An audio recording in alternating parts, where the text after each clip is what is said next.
Lover with you, love with you. Feel so true, feel so new. Love with you, love with you. Every moment just me and you. Hello အားလုံးပဲမင်္ဂလာပါရှင်ကျမကတော့ KC ဖြစ်ပါတယ် ကျွန်တော်တို့ဖိလစ်ပါ အခုကလာအောင်နိုင်ငံကိုတောင်းမှဖြစ်ပါရှင် ကျွန်တော်တို့ကလာအိုပေါ့နော်ဒီ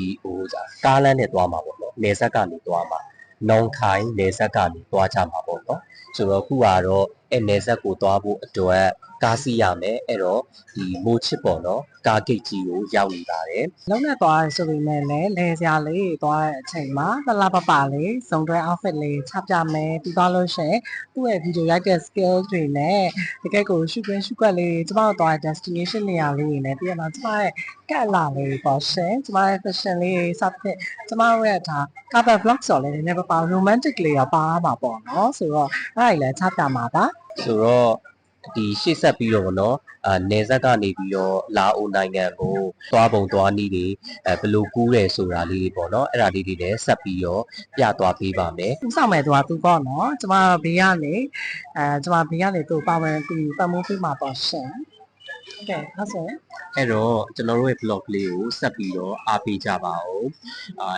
တက်နိုင်ဆုံး entertainment လည်းဖြစ်အောင်နောက်တော့ infotainment လည်းဖြစ်အောင်တင်ဆက်ပေးသွားပါမယ်လို့เนาะ ကား9နာရီထွက်မှာဆိုတော့ကျမတို့အခုဂျင်နံမစားသေးဘူးပေါ့နော်အခုဖူးကမှာထိုင်ဆောင်နေရဲဆိုတော့အခုတော့ကျမတို့စားဖို့အတွက်ကိုမှာလိုက်အောင်မယ်ကျမတို့ဗာလေးမှာစားတယ်ဆိုတာဆက်ပြီးကြည့်တယ်နော် ဖူးကောက်ကတော့3လွှာမှာရှိပါတယ်ဂျက်စီထမင်းဟင်းကွိတယိုအစရှိသဖြင့်မှာစားလို့ရပြီးအခုလိုကူပွန်လေးတွေနဲ့လဲပြီးဝယ်စားရတာပါဈေးလေးတွေလည်းတက်တာပါတယ်ဒီလိုနှစ်ထပ်ကားတွေနဲ့အများဆုံးပြေးဆွဲကြပြီးကားပေါ်မှာအိမ်သာပါပါတာမို့စီးခဏခဏသွားရမှာဆိုလို့ရေလျှော့တောက်เสียမလိုတော့ဘူးပေါ့နော်ဒါလေးကတော့ကို့ဘာသာစကားကိုထိုင်းနဲ့အင်္ဂလိပ်အပြင်အရေးပေါ်နေရာလေးတွေမှာထည့်သွင်းဖော်ပြထားတာလေးကိုသဘောကျမိလို့ပါ။ online ကနေလက်မှတ်ဝယ်ထားကြတယ်ဆိုရင်လည်း3လွှာကိုပဲတက်ပြီးအခုတွေ့ရတဲ့လက်မှတ်ကောင်တာလေးတွေမှာကိုဝယ်ထားတဲ့ကားဂိတ်အမည်ကိုရှာပြီးလက်မှတ်ထုတ်ရုံပါပဲ။ကားထွက်ချိန်မတိုင်ခင်တနာရီလောက်ကားဂိတ်ကိုရောက်ရင်အဆင်ပြေပါတယ်။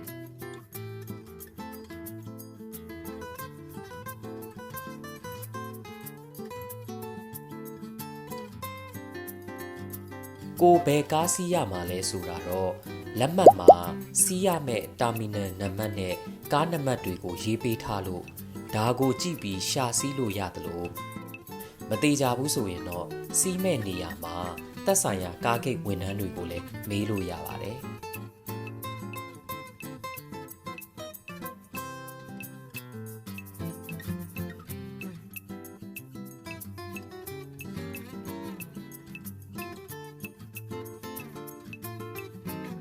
ကားကတော့တတ်မှတ်ထားတဲ့အချိန်မှာပဲအတိအကျထွက်တယ်လို့လက်မှတ်မှာလည်းဘယ်နှစ်နာရီရောက်မယ်ဆိုတာကိုဖော်ပြထားပါတယ်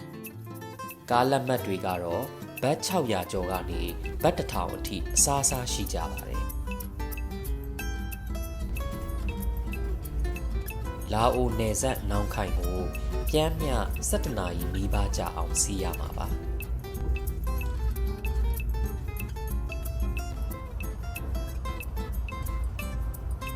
လမ်းမှာမရက်တာများသလိုဂျားမြို့တွေမှာခီးတဲ့တင်စရာရှိတာမှသက်ဆိုင်ရာမြို့ကားဂိတ်တွေမှာခဏရက်ခီးတဲ့တင်ပြီးခီးဆက်ကြတာများပါတယ်လမ်းတောက်လျှောက်ကတော့လမ်းတွေအလွန်ကောင်းပြီးမြို့တွေကိုဖြတ်တန်းသွားရတာများသလိုလမ်းတောက်လျှောက်မှာလည်းလမ်းမီးတွေနဲ့အလင်းရောင်မပြတ်တာမို့အခုလိုလင်းနေတာနဲ့ပဲမြန်မာနိုင်ငံကလိုအဝေးပြေးခီးသွားမှုကိုတော့ဘလို့မှမရခဲ့ပါဘူး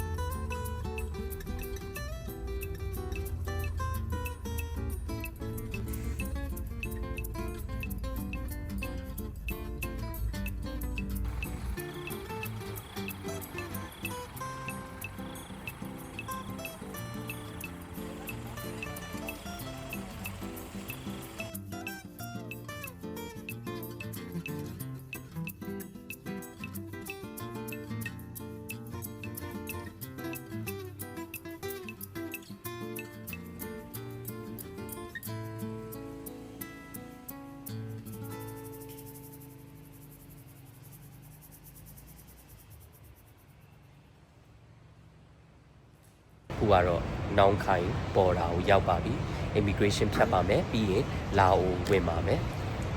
ဒီကိုရောက်တာမနက်6နာရီခွဲပေါ့နော်အစောကြီးရောက်တယ်ပေါ့နော်အိပ်ပျော်နေတော့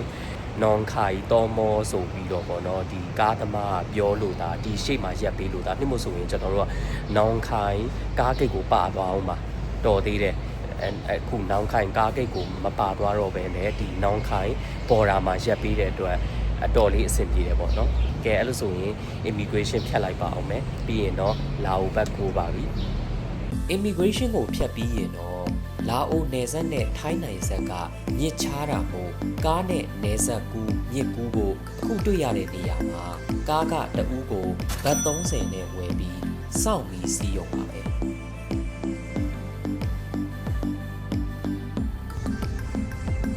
ယထာစီးပြီးလေနယ်စပ်ကူးလို့ရတာမို့ဒီနယ်စပ်ကူးတရားကကားရောယထာပါတလှည့်စီဖြတ်တန်းကြတာပါလာအိုဘတ်ချမ်းရောက်ရင်တော့ arrival စာရွက်ဖြည့် immigration ဖြတ်ဘတ်20ပေးပြီးရင်နယ်စပ်ကူးခြင်းကိစ္စပြီးဆုံးသွားပါပြီဆက်လုပ်ရမှာကလာအိုဖုံးကတ်ဝယ်တာနဲ့တတ်မှတ်ထားတဲ့ official ဖွင့်ထားတဲ့ငွေလဲကောင်တာမှာငွေလဲရုံပါပဲခုကတော့လာအိုဘတ်ချမ်းကိုရောက်ပါပြီဆိုတော့နေဆက်ကိုကူးပြီးသွားပြီပေါ့နော်ဆိုတော့နေဆက်ကူးခြင်းကတော့ခုကတော့အောင်မြင်စွာပြီးဆုံးသွားပါပြီခုကတော့လာအိုဘတ်ချမ်းနေဆက်ကဒီအမေဇုံပေါ့နော်အမေဇုံကဖေးမှာထိုင်ပြီးတော့စောင့်နေတာပါတဲမဲ့ဟိုတယ်ကလာပြီးတော့ကြိုမှာမို့လို့ပေါ့နော်နောက်မှာရေတန့်တကူကို9000ပေါ့နော်9000ဆိုရင်ပဲဘတ်အမေနဲ့ဆိုရင်73ဘတ်ပေါ့နော်မြန်မာငွေကတော့1600ရှိမှာပေါ့ရေတန့်တကူပေါ့ဒါပေမဲ့နောက်ကျတော့မြန်မာဆိုရင်ချက်လေးထိုင်းဆိုရင်ဘတ်နောက်ကျတော့ kit ပေါ့နော်နောက် kit 9000ပြရပါရှင်အဲ့တော့တကယ်လို့ပတ်စံများကြိုင်ချင်တယ်အထက်လိုက်ကြိုင်ချင်တယ်ဆိုတော့ဟိုလာခဲ့ပါရှင်ဒီမှာအထက်လိုက်ပဲဖြစ်ပါတယ်ဒါကတော့ပတ်စံဖြစ်ပါတယ်လောင်းငွေ3သိန်းဆိုရင်ဘက်က100ကျော်ကျော်လေးပဲရှိတာဘက်က150ကျော်150ရှိကဲအဲ့ဆိုရင်တော့လာခေါ်မဲ့သူကိုစောင့်လိုက်ပါဦးမယ်နော်မကြည့်အောင်အထုပ်တွေကိုလည်းကြည့်အောင်လာဟိုတစ်ပတ်လောက်ပဲလာတာမှာထုတ်ကသူ့အိမ်ကြီးတွေကများနေတာ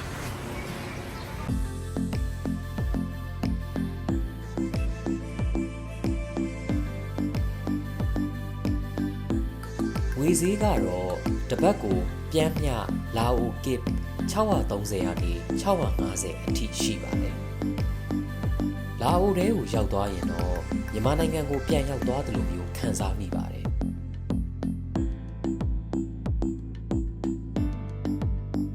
ကျွန်တော်အနေနဲ့ကတော့လာအိုနိုင်ငံကဖွံ့ဖြိုးမှုနှေးကွေးတိုးတက်မှုနည်းပေမဲ့လည်းဘယ်နှခါလာအိမ်လို့ခံစားရစီသလိုမြန်မာနိုင်ငံနဲ့လည်းလမ်းကြောစနစ်တူပြန်ပါတယ်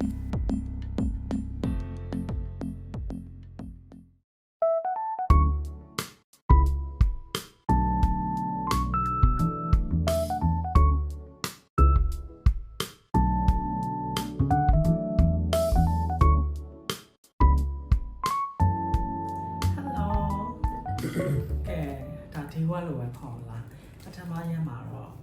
အပြင်မထွက်ဖြစ်ဘူးပေါ့နော်။ဘာကြောင့်လဲဆိုတော့မနက်ကဟိုတညာလုံးကားစီးလာတယ်အေးမဟုတ်အောင်ဆိုတော့မနက်ကလောကိစ္စတစ်ခုသွားပြီးတာနဲ့ဟိုတယ်ပြန်လာပြီးတော့နှစ်အောင်တော့အားပိုင်းအိတ်ကြတာပေါ့နော်။ညနေဆောင်မှနိုးတယ်။အခုမှလိုက်တာပါနဲ့မှာလဲ။ဟိုကဖူပန်တာနဲ့ဖူပန်တာရှိရပေါ့နော်လာပေါ်မှာဖူပန်တာနေမှာလိုက်တယ်ကျမကဝက်လက်ထမင်းပေါင်းစားတယ်ကိုကချက်စီထမင်းချက်စီထမင်းဆိုတော့ဟိုပေါ့ဘက်90နဲ့100ချားလောက်ပဲရှိရပေါ့နော်မစိုးတန်နေပြီးတော့လေထိုင်းမှာချက်ပိုရှင်များတယ်နော်ပိုရှင်များတယ်ပိုရှင်များတယ်အဲ့ဒါအဓိကပဲပိုရှင်များတာဒီမှာကြိုက်တာလာအိုမှာကျွန်တော်ကြိုက်တာကဒီအစားတောက်တွေကထိုင်းနဲ့မတူပိုရှင်ပုံများတယ်ကွေတီကိုတပွဲဆိုရင်ဒီလောက်ပကံအကြီးနဲ့ပေါ့နော်ထည့်ပေးတာနောက်တော့အရသာလည်းမတူထိုင်းကအရသာနဲ့ကွေတီကိုအရသာနဲ့လာအိုကကွေတီကိုအရသာမတူအဲ့ဒါကိုမှငရုတ်ကောင်းထည့်တယ်ငရုတ်သီးမှုန့်ထည့်တယ်တံမြာသီးညှစ်စားတယ်ပေါ့နော်အဲ့လိုမျိုးစားတာတပွဲကိုထိုင်းကကွေတီကိုပ ပွဲအထက်ပို့ပြီးတော့များတယ်ပေါ့နော် ကျမကကိုယ့်တီကိုရမ်းကြိုက်မှာ try ရမှာ အဲ့တော့ဒီမှာကတော့ကျွန်တော်ကြိုက်တာအစားအသောက်တွေကဟိုစားပေါ့နော်တန်တယ်နောက်တော့ကောင်းကောင်းစားရတယ်ဝဝလေးလေးစားရတယ်လို့ခံစားရတယ်ပေါ့နော် ညနေရမှာအိတ်ခင်ကတော့ဟိုတယ်မှာချက်ခင်12နာရီနောက်ပိုင်း1နာရီလောက်မှဝင်ရတာဆိုတော့အမှကျမ makeup brush အချို့အနေချင်းကြက်ငယ်တော့ဒီမှာ park ဆန်နော်ဒီ VN ကျညို့တော့နော်ဒါဟုတ်ကဲ့ ဟုတ်တယ် ဒီမှာ park ဆန်ရှိရဟို shopping center ကတော့သူအဓိကနှစ်ထပ်ရှိရပါတော့အပေါ်မှာတော့ဘာမှတော့မရှိဘူးအဲ့နှစ်ထပ်အမှသွားပြီးတော့ခုန cosmetic ဝယ်ခဲ့ရပေါ့နော်အဲ့ဒါမဆိုင်ပြတော့ဘူးအဲ့ဒါလေးပဲကျွန်တော်ဘယ်မှမလဲရသေးဘယ်မှမသွားဘူးခဏနေစားပြီးမှလည်းပြန်ကြလို့ရှိရင်ဘယ်လဲလို့ရမလဲပေါ့နော်ဆိုတော့အဲ့ဒါလေး explore လုပ်မယ်လေဘယ်လိုလုပ်ရလဲရှင်အဲ့ဖြစ်လာမယ်ခဏနေစားပြီးသွားလို့ရှင်ကိုဟိုလမ်းထိပ်မှာ store ဆိုင်နေရှိတယ်အလမ်းအေးဆေးရှောက်ပြီးတော့လေဟို cookie တို့ဘာလို့ညာတော့ဝယ်ရအောင်ဟုတ် ဒီမှာလေးတွေ့ရတဲ့အတိုင်းပဲဒီမှာထမင်းလည်းများတယ်အသားတွေလည်းများတယ်ပေါ့နော်တပွဲကိုအများကြီးပဲတပွဲကိုဝဝလေးလေးစားရတယ်လို့ခံစားရတယ်ပေါ့နော်ဒီမှာထိုင်းမှာဆိုရင်တော့နဲသွားပြီထိုင်းမှာ portion နဲတယ် ထမင်းဆိုလို့ရှင်ဒီတော့ဝင်းကျင်လာပဲရှိမှာနော်ထမင်းပါဆိုတော်တော်လေးများတော်တော်ကောင်းတယ်ရတာလည်းကောင်းပါလားပြပြမယ်ဒီနေ့ကတော့ trim bag ပဲရရတယ်ပေါ့နော်ဆိုတော့လက်ထန်ကြားလို့ရှိရင်တော့ double bag အခန်းကိုပြောင်းမှုတော့ပြောထားရပေါ့နော်အဲလူတွေကရှမ်းများတော့လေလာအောင်မှာဒီ hotel လေးကမစိုးဘူးဒီ hotel ကဟို Hotel Lexi hotel Lexi ပေါ့နော်တဲသူတွေလည်းမြန်မာပဲညာမိုက်ရှင်းလည်းမြန်မာပဲဆိုတော့လေခုမြန်မာချင်းချင်းဟိုပဲအဓိကလာပြီးအားပေးတာပေါ့နော် hotel နဲ့တော့ကောင်းတယ်နော်ကဲအားဆိုလို့ရှိရင်အားပါစားလိုက်အောင်မယ်နော် စားကြပါဦး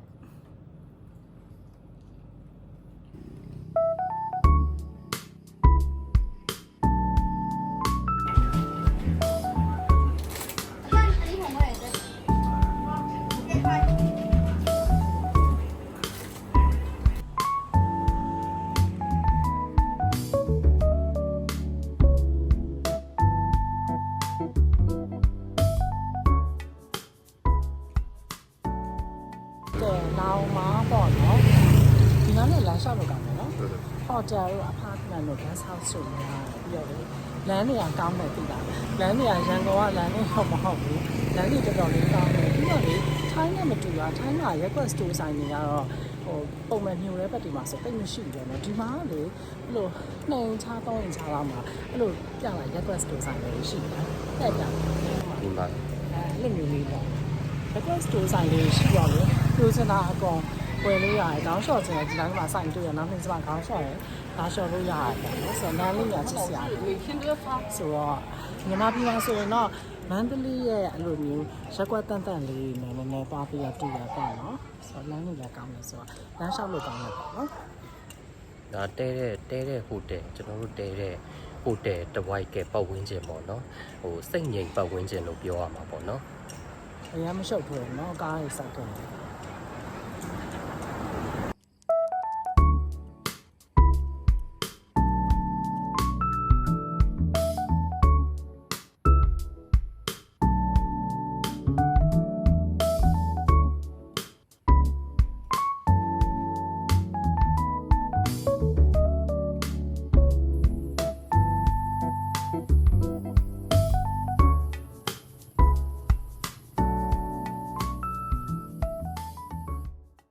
နောက်တစ်နေ့မှာတော့ double bed နဲ့အခန်းသစ်လေးပြောင်းလိုက်ပြီးဒါလေးကတော့ a quick ronto chat လေးပေါ့ဗျာ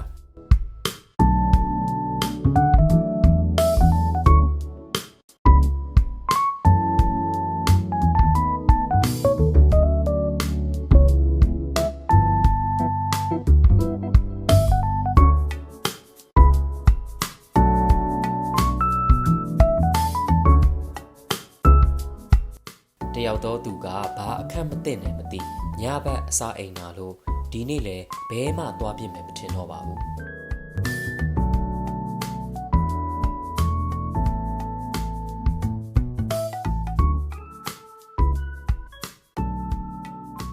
ဟိုကတော့နေ့လည်စာစားနေတာပါနေ့လည်စာခုလဲအပြင်ကနေပဲဖူပန်တာကနေပဲမှားလိုက်တယ်ပေါ့နော်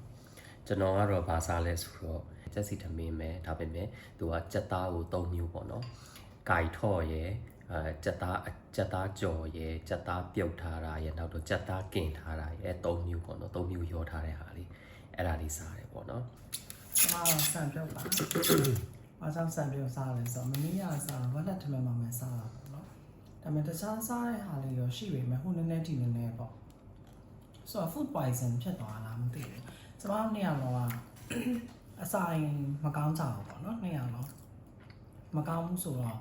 ကျမအစားတောက်မှားလို့လုံးဝမရအောင်အချင်းဆက်တွေအဲ့စားလို့မရအောင်ပေါ့နော်အခုနောက်ပိုင်းဆိုတော့မနေ့ကလည်းတကယ်တော့မနေ့ကစားနော်ထွေထူးဘာမှလည်းမဟုတ်ပါဘူးဆိုတော့မနေ့ညက မဆုလာတာပေါ့နော်။ तू ကစာအိမ်ဖြစ်တယ်မကောင်းတဲ့အချိန်စေးတောက်လိုက်တယ်။စေးတောက်ပြီးတော့ကောင်းသွားပြီးပြန်ကောင်းသွားတဲ့အချိန်ကျရင် तू ကအစာမရှောင်ဘူး။အဆက်ဆိုလဲစားခြင်းနဲ့လက်ဖက်ရည်နောက်တော့လက်ဖက်တော့အဲ့လိုမျိုးပေါ့နော်။အဲ့ဒါအကုန်အဆက်အကုန်မရှောင်ဘူး။ तू ကပြန်စားတယ်ပြန်စားတော့ तू ကပြန်ဖြစ်တတ်တယ်။ကျွန်တော်ကကြတော့ဖြစ်တယ်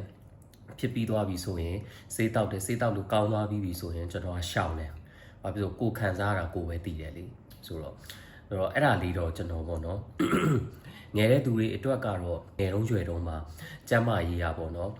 အဲ့လောက်တတိထားစီရမဟုတ်ပင်မဲ့ကျွန်တော်တို့လိုဒီ30ကျော်လာတဲ့အသက်အရွယ်တွေမှာကြာတော့ကျမ်းမာရေးရတကယ်ကိုအရေးကြီးတယ်ဘဝမှာလူတစ်ယောက်အတွက်ဆိုရင်တော့ဒါကျမ်းမာရေးရကျွန်တော်အတွက်ဆိုရင်ကျမ်းမာရေးရအရင်အရေးအကြီးဆုံးပဲပေါ့နော်လူတိုင်းအတွက်ဆိုရင်လည်းကျမ်းမာရေးရအရေးအကြီးဆုံးပဲကျမ်းမာခြင်းဒီလက်တစ်ပါးဆိုတာအမှန်ပဲပေါ့နော်။ကျမ်းမာခြင်းဒီလက်တစ်ပါးဆိုတဲ့အတိတ်ပဲကိုလည်းသူ့ရဲ့အနှစ်သာရကိုလည်းဒီအသက်အရွယ်မှာတော်တော်လေးကိုနားလည်လာတယ်ပေါ့နော် ကျမ်းမာလည်းစိတ်သွားတဲ့ကိုပါပေါ့ဒီနေ့ဆိုလို့ရှိရင်ကျမတို့ဒီနေ့သွားစရာတနေရာသွားလှည့်မယ်ဆိုပြီးညနေပိုင်းကျမလုပ်မယ်ဆိုရင်လည်းကျမကမနေ့ညတညလုံးအစာအိမ်ရှောင်းတာရောဝမ်းသွားတာရောလေထိုးတာရောအကုန်လုံးစုံပြီးတော့တညလုံးမနေ့ကခံရတော့ဒီနေ့ဆိုလို့ရှိရင်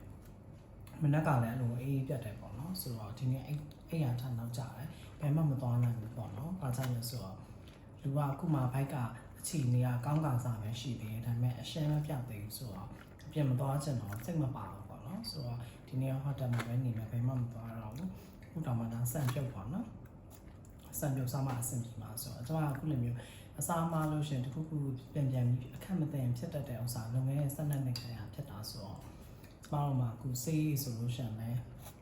အမြဲသွားရင်ဆောင်ထားရတာပေါ့နော်ဒီနေ့ဆိုလေလဲထိုးအဲ့လိုမျိုးပေါ့တော်တော်စိတ်ရှမ်းညစ်ဖို့ကောင်းတယ်တို့ကဒီနေ့ကတ်ပါပြီလေနော်ဒီနေ့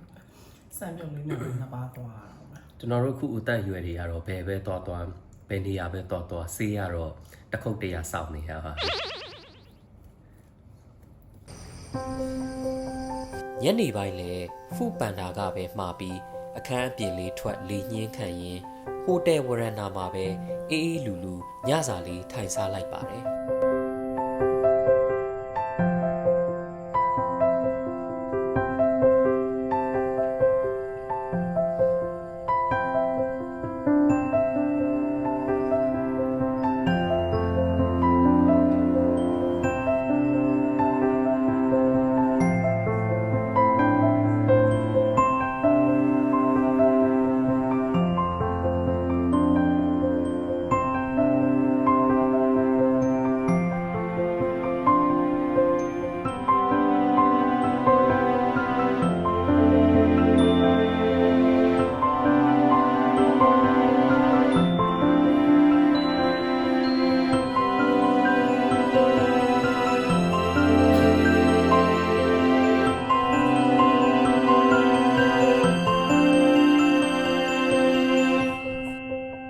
Day 3မှာတော့ဟိုတယ်ကစီစဉ်ပေးထားတဲ့ breakfast ကိုထားစားလိုက်ပါတယ်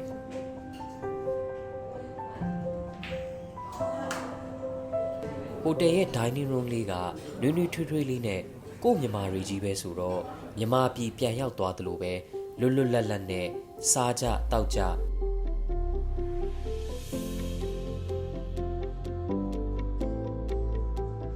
လူငယ်တွေကတော့စိုးကြတီးကြပေါ့ဗျာ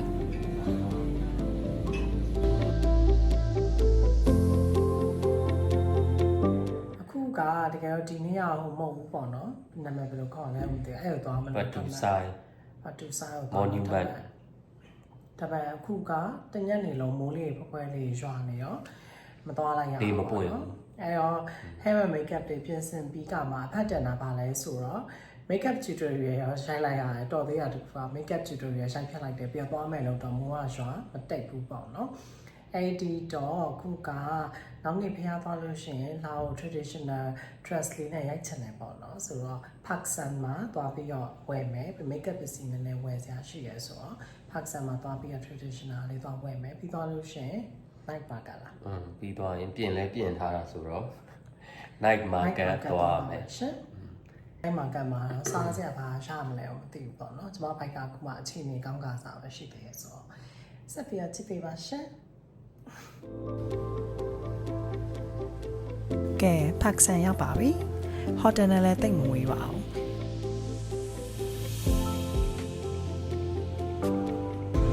ထုံးစံအတိုင်း Instagram Reels တို့ YouTube Short တို့အတွက်ဗီဒီယိုအတူလေးတွေရိုက်ဓာတ်ပုံတွေရိုက်ပါရှင်ဖက်ဆန်ကအမှန်တော့အများဆုံး9တက်ရှိတယ်ဒါပေမဲ့စိုင်တွေကတော့2လွှာအထိပဲရှိပြီးတော့ဝယ်ချင်စရာစိုင်တွေများဆဆတော့မရှိဘူးပေါ့နော်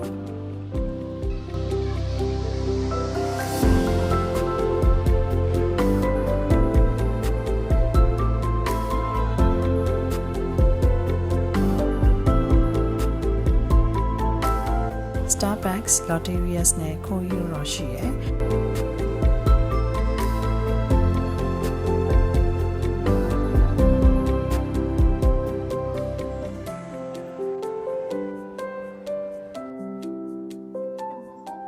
မိန်းမဝက်လာကိုရိုးရဝတ်စုံများရှိမလားကြည့်ကြရင်စိုက်နေပိတ်ထားရတယ်တူလို့ဝယ်မရခဲ့ပြန်မှုပေါ့နော်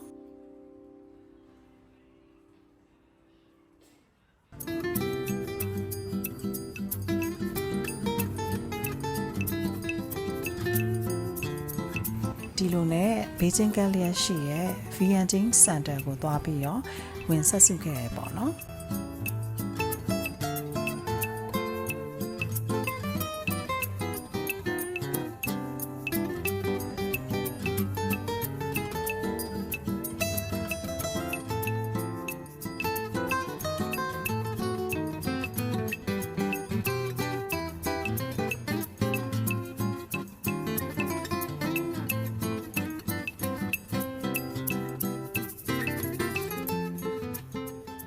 ကဲခုတော့ကျမတို့ Vientiane Center မှာပေါ့နော်ဆိုတော့လေဒီမှာကလေသိလားဒီနေ့တနင်္ဂနွေလေနော်ဝဲသူလည်းမရှိဘူးတော့စိုင်တွေက brand တွေရောစုံတယ်တော်တော်များများပေါ့နော်မြန်မာပြည်မှာရှိတဲ့ brand လေးလည်းရှိတယ်ဒါပေမဲ့လေဝဲလူတော်မပြောနဲ့ရောင်းတဲ့လူတော်တိတ်မတွေ့ဘူးနော်ပြောလိုက်ပါ တဲ့သူကလည်းအေးစစ်ဆိုတယ် တော်တော်နည်းတယ် ရှိလားဆိုဘေးပတ်ဝန်းကျင်တာကျွန်တော်တို့ဘေးပတ်ဝန်းကျင်တာကြည့်လိုက်တော့တိတ်စိတ်နာ ခုအချိန်ကနောက် တရားထိုင်လို့ရတယ် နောက်ကျနေလို့လားတော့မသိဘူးဒါပေမဲ့တို့တော့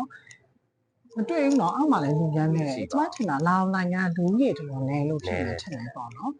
ကျမတို့ဒီရန်ကုန်မှာဆိုအရင်စီတာလေမန္တလေးတောင်စီတာပေါ့နော်ဆိုတော့တော်တော်လေးကိုလေလူကြီးတွေတော်တော်ဆက်ဆက်ကွက်ကနိုင်တယ်သိလားသူတို့ကျွန်တော်စဉ်းစားနေအောင်လို့ဒီမှာလို့အဝတ်စားရောင်းတဲ့သူတွေပစ္စည်းရောင်းတဲ့သူတွေရောင်းရတယ်လားမသိဘူးညံ့အောင်ညံ့ရလားမသိဘူးပေါ့နော်သူတို့စားကိုယ်တော်စိတ်ပူနေတယ်တော့ဒါပေမဲ့လေအဝတ်စားတွေပါရတော့အဝတ်စားတွေပါရတော့brand တွေစုံစုံရှိတယ်အဲ့ကလေးဆိုလဲ brand တွေရှိပါတယ်ဒီမှာလေဒါပေမဲ့အဲ့လိုမျိုးပေါ့ဘယ်ချိန်မှစီလဲတော့မသိဘူးပေါ့နော်အခုဒီချိန်ကတော့လုံးဝမစီဘူးစောက်ကတ်နေရပေါ့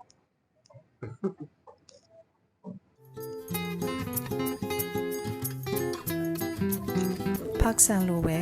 တပတ်လောက်ရှောက်ကြည့်ပြီးဘာမှကြည့်စရာမရှိတော့တာနဲ့ Vientiane Night Market ဆိုပြီးရှာတွေ့လို့အဲ့ဒီဝက်ဆက်ပြီးသွားခဲ့ကြတယ်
စားတောက်ဆိုင်တွေရရှိပေမဲ့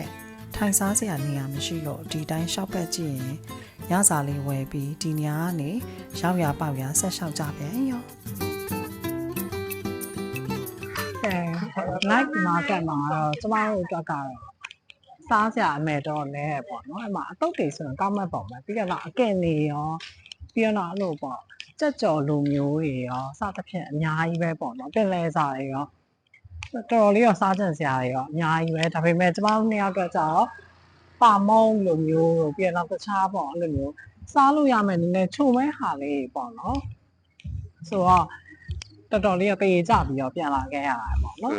အခုတော့ဒီနားလေးမှာဘာရှိလဲဆက်ပြီးတော့လမ်းလျှောက်ပြီးလျှောက်ကြည့်စားစရာတွေကတော့အများကြီးပဲစိတ်ရှိလက်ရှိတိုင်းစားမယ်ဆိုရင်အဲ့ဒါတွေကအကုန်လုံးကအစားအင်တော့မတည့်တဲ့ဟာတွေပဲအကျော်လှော်တွေပဲเนาะဒါပေမဲ့စားလိုက်မယ်ဆိုရင်ကတော့အစားအင်ကတော့တစ်ခုဖြစ်ပြီးပဲဟိုထဲမှာပြန်ဖောက်ပြီးကြက်ကြော်လားထားလားမသိဘူးစားကြလိုက်တာပြီးတော့လည်းဟိုအသားချောင်းနေပါရောလေ fish boil အချင်းကြီးစိန်ထားတယ်အစားကြလိုက်တာဒါအခုရှောက်ပြီးတော့ဘီယာဆိုင်နေတော့နော်ညောင်းကဘီယာဆိုင်နေတော့ချစ်စရာလေကျမကဘီယာလည်းမတောက်ကြဘူးဆိုတော့ဘီယာဆိုင်လည်းခိုင်တော့အစမပြေကိုဘကိုလည်းပြီးရှိုက်ပြလိုက်လမ်းလျှောက်စဒီမှာကျွန်တော်တို့အခုလမ်းလျှောက်နေတဲ့နေရာတွေအနောက်မှာဒီနေရာလေးကချစ်ဖို့တော့ကောင်းတာအဲ့နေရာကိုဆက်ပြီးတော့လမ်းလျှောက်ကြည့်မယ်ဘာတွေရှိမလဲလို့အခုကျွန်တော်တို့အဲ့ဒီ night market နာပဲ night market နာအဲ့လိုမျိုးနောက်ဆိုရင်ဒီမှာသူတို့လမ်းနေခင်းနေတယ်နောက်ဆိုရင်လမ်းနေခင်းပြီးသွားပြီဆိုရင်တော့ဒါဘားတွေဒီခောက်ဆန်တို့လိုပုံစံမျိုးဖြစ်လာမယ်ထင်တယ်အဲ့လိုမျိုးလုပ်နေတာဒီထဲလက်ရှိရတော့နော် exterior လေးလာနော်ချစ်စရာလေခောက်ဆန်တို့လိုမျိုးအဲ့လိုမျိုးဘီယာဆိုင်နေနဲ့ပေါ့နော်အခုကတော့ဘီယာဆိုင်နေရှိတယ်ဒါပေမဲ့လမ်းခင်းနေတော့ဆိုတော့ပေါ့နော်နောက်ဆိုရင်လမ်းတွေအကုန်ခင်းပြီးသွားပြီဆိုရင်သူကခောက်ဆန်လိုပုံစံမျိုးဖြစ်လာမှာဘီယာဆိုင်လမ်းဖြစ်လာဘီယာတောက်တတ်တဲ့သူတွေအတွက်ဆိုတော့ကဲကောစပါးတွေလည်းရှိတယ်ကောင်းတဲ့ big လေးပေါ့ရှင်စပါးတွေလည်းရှိတယ်အခုကရှောက်သွားကြည့်ဘီယာဆိုင်တွေရွက်နော်အများကြီးပဲလမ်းလျှောက်ကြည့်နေတာဘာတွေများရှိတော့ဘယ်များရောက်သွားအောင်မလဲဆိုပြီးတော့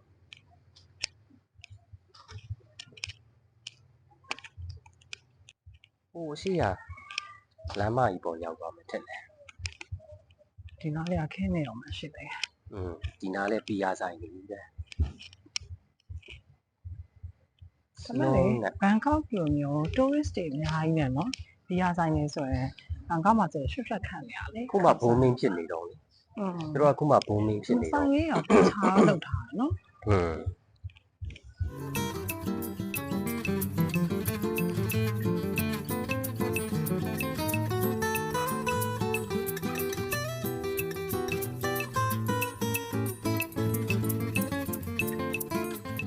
အခုက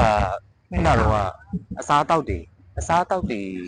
ရတဲ့အစားအသောက်တွေပဲရောင်းတဲ့ night market ပေါ့နော်အဲ့ဘက်ကနေဘယ်ဟိုများရောက်လာမလဲဆိုပြီးတော့လမ်းလျှောက်လာပေါ့နော်လျှောက်လာရင်လည်းခုကကျွန်တော်တို့လာကျင်တဲ့ဒီမြစ်ကမ်းဘေးက night market ကိုရောက်ပြီပေါ့နော်ပြောလိုက်ပါဦးဘယ်လိုပုံစံလဲခေါင်မြစ်ကမ်းဘေးက night market ပေါ့နော်ဒီလိုပါပဲညီမပြရဟွာလို့ပေါ့ပွဲစီဆိုလို့ရှိရင်အင်ကြီးရဲ့ဝယ်စားတွေကျန်တဲ့ fashion accessory ပစ္စည်းတွေကိုခင်ပြီးရောင်းလို့ပါဒီမှာတော့အစားအသောက်တွေမရှိဘူးเนาะပုံမှန် casual wear တွေပေါ့ရိုးပွဲစီတန်းတွေပါရောင်းလို့ပါပဲအဲ့များများဆဆတော့မရှိပါဘူး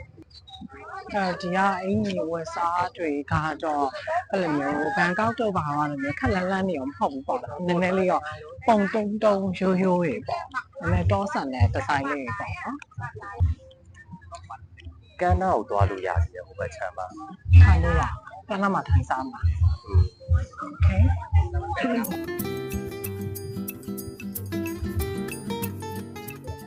ကဲကျမကဒီလာအောင်မှာရှိရဖျားတစ်ခုပေါ့နော်အဲ့မှာ traditional ပုံစံမျိုးလေးဝတ်ဆောင်လေးဝတ်ချင်တာဆိုတော့တို့ကချုပ်ထားပြီးသားတော့မဟုတ်ဘူးဆိုတော့ဒါပေမဲ့တို့တော့အဲ့လိုမျိုးပေါ့အစင်တင်အောင်ဝတ်လိုက်ပြီးတော့လေတို့ကဒီခြေတလုံးလောက်ကိုပဲ ထမိန်အတူပေါ့အရင်ခေတ်တော့မြန်မာတွေဝတ်တယ်လို့အတူဆိုရလေအပေါ်အင်ကြီးလေးကြောင့်သူတို့နဲ့ like ဖတ်တယ်ပေါ့ပါလာဝဲအင်ကြီးလေးရှာပွဲမယ်ပေါ့နော်လောလောဆယ်ဒီမှာတော့အောက်ကဒီထမိန်လိုမျိုးပေါ့အဲ့ဒါလေးရှာမလို့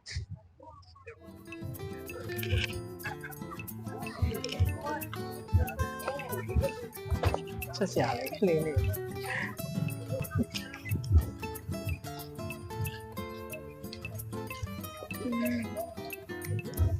อ๋อဒီမှာဒါမျိုးလဲ Okay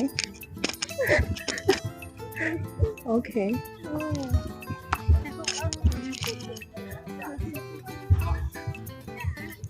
အဲ့ဒါသူခမတ်ပါရှောင်းခံရမှာပေါ့ ခက်ပါရဝေးပါ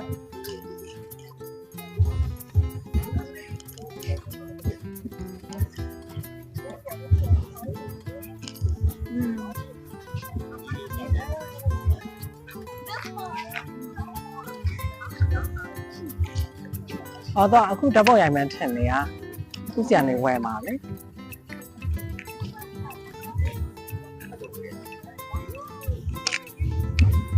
ထမိန်လိုပါပဲအဲ့ဆိုတော့ lady shoe လေးပါဝယ်ရမှာအဲ့တော့ lady shoe လေးနဲ့ဝယ်တယ်လေ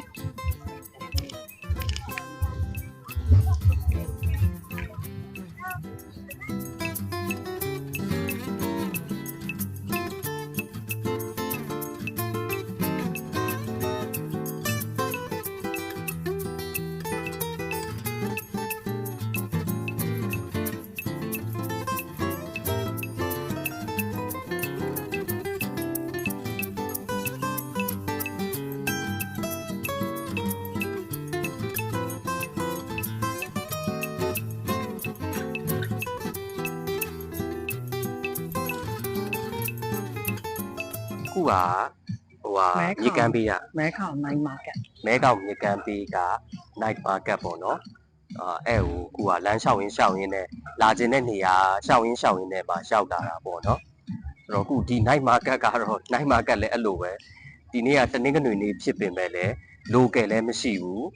foreigner တွေတော့ foreigner တော့နည်းနည်းပါးပါးတွေ့တယ်ဒါပေမဲ့ခု night market မှာမတွေ့ဘူးပေါ့နော်ထိုင်တဲ့သူမရှိဘူးဒီနေ့မိုးရွာလို့များလားမသိဘူးနော် နော်ဟုတ်မှာရှင်ပြလေဒီက night market တွေလည်းအစားအသောက်တွေကပုံမြင်ကြည့်ရကောင်းမဲ့ပုံပဲအခုရိုက်ပြထားတဲ့ဟာဆိုတွေ့မှာပေါ့နော်မီးလုံးလေးနေလေအဲ့လိုမီးရေကိုဝေးဆဆလေးနဲ့လှလှပပလေးပေါ့နော်ဓာတ်ပုံတွေရိုက်မယ် vlog လေးရိုက်မယ်ဆိုလည်းအဆင်ပြေရပြီးတော့စားတောက်ဆိုင်လေးလည်းကောင်းမဲ့ပုံပဲဆိုတော့လေဟိုလူမများတာပဲရှိရဒါပေမဲ့ထိုင်ကျင်စရာလေးရောဖြစ်ပါတယ်เนาะတကယ်လို့လူစီပြီးလူတွေများလို့ရှင်တော့လည်းပို့ပြီးတော့ပျော်ဖို့ကောင်းမယ်လို့ထင်တယ်အခုတော့ဆက်ဆက်ဝက်ကက်ဖြစ်နေတာပေါ့เนาะဘာလဲဆိုတော့ဟိုကြည့်ရလို့ရှင်ရောင်းလို့ကပိုများပြီးဝယ်လို့ကနဲ့ပုံစံမျိုးလိုမျိုးပေါ့เนาะဆိုင်တွေကတော့တစ်ဆိုင်ချင်းစီကသူ့အလည်းနဲ့သူတက်တက်ရထိုင်ကုန်လေးခင်းကျင်းထားတယ်အစားတောက်တွေလည်းပုံနေနဲ့တကယ်ကိုဝေးဆဆပေါ့ဟိုနည်းနည်းရွေးချယ်စရာအမယ်စုံမဲ့သဘောမှရှိတယ်ဆိုင်တိုင်းပေါ့เนาะဒါပေမဲ့လာထိုင်တဲ့သူကအရန်နဲ့ပေါ့နော် ဆိုတော့ကျွန်တော်တို့လည်းခုကလမ်းလျှောက်ရင်းနဲ့ညောင်းလာပြီပေါ့နော်ခုတိမထိုင်ရသေးဘူးဆိုတော့ဟိုပြန်တော့မယ်ကျွန်တော်တို့လည်း ဟောတယ်ရောက်မှာပဲ ဟုတ်တယ်ရောက်မှာပဲ ထိတ်ကဝေးလေးဝယ်လာ ဝယ်လာ တဲ့ တာ ဟာ လေး လေး တွေ ဟောတယ်ရောက်မှာစားမယ်ပေါ့နော် စား ည တော့ စားလည်းမစားသေးဘူး ညောင်းပြီဆိုတော့ဒီနေ့တော့ပြန်လိုက်ပါတော့မယ် ဟိုတယ်ရောက်လို့ရှင်တော့စားပြအောင်မယ်လေ ဟိုတရားစတယ်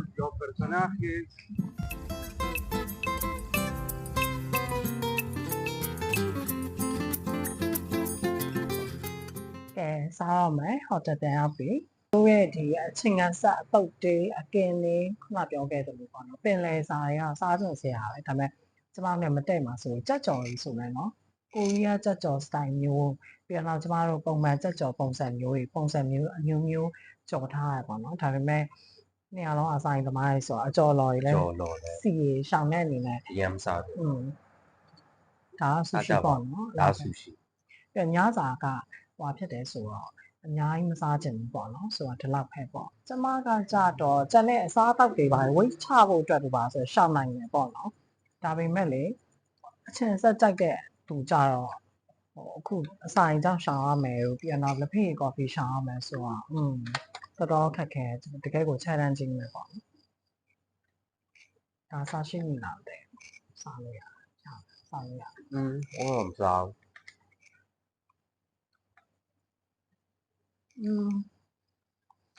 ဒါလေးရန်ကောင်းလား ဒီအောင်ပါ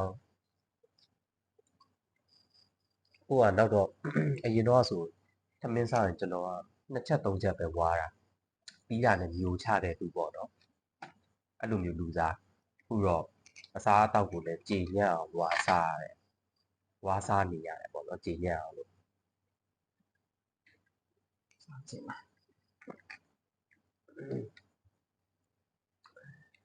လာအိုကလူတွေကလာအိုကချစ်ဖို့တော့ကောင်းပါတယ်လာအိုကလူတွေက friendly ဖြစ်တယ်လာအိုလူမျိုးတွေကပေါ့နော်မြန်မာတွေအပေါ်မှာထိုင်းလူမျိုးတွေမြန်မာတွေအပေါ်ဆက်ဆံတဲ့ပုံစံနဲ့ impression ရှိတဲ့ပုံစံနဲ့လာအိုလူမျိုးတွေမြန်မာအပေါ် impression ရှိတဲ့ပုံစံခြားပြီးတယ်လာအိုတွေကကြတော့ဘာဖြစ်လဲ စားရှိရမှော်လိုက်တာခိုင်းစားနေမှာစားတော့နှာခေါင်းထဲထိတော့မှော်ပြီးတက်သွားညိတောင်ပဲကွာ လာအိုတွေကမြန်မာကိုချစ်ခင်တဲ့ပုံစံမှာပိုရှိတယ် friendly ပို့ဖြစ်တာနော် နောက်တော့ရိုးသားတယ်ပိုရိုးသားတယ် သူသား easy ရယ် နောက်တော့အေးဆေးတယ်ခင်ခင်ဖို့ကောင်းတယ်ပေါ့နော်အဲ့တော့လာအိုလာမယ်ဆိုရင်တော့ထိုင်းနဲ့ကတော့သူတို့စကားတိတ်မကွာတာဖြစ်တဲ့အတွက်မကွာဘူးတူတယ်ပေါ့နော်တော်တော်များများတူတယ်အဲ့ဒါကြောင့်မလို့သူကထိုင်းစကားလည်းနားလေအဲ့တော့ထိုင်းစကားပြောတတ်တယ်ဆိုရင်တော့လာအိုလာရင် communicate လုပ်ရတာအဆင်ပြေတယ်ပေါ့နော်ကျွန်တော်ဆိုရင်တော့တချို့ဝေါ်ဟာတာမသိတဲ့ဟာတွေဒါကျွန်တော် English လို့မေးလိုက်တာရှိတာကျန်တဲ့ဟာတွေတော်တော်များများကျွန်တော်သိတဲ့လောက်ကတော့သမင်းစားရည်တော့အကုန်လုံးကတော့ကျွန်တော်ကသူတို့ထိုင်းလိုပဲပြောတာဆိုတော့ communicate လုပ်ရတာလွယ်သေးတယ် သူ့စားရှိမရမကောင်းဘူးအရင်ကျင်းတော့မယ် မစားနဲ့တော့လေ နည်းနည်းလေးထည့်ရတာစားကြည့်ရခင်ဗျ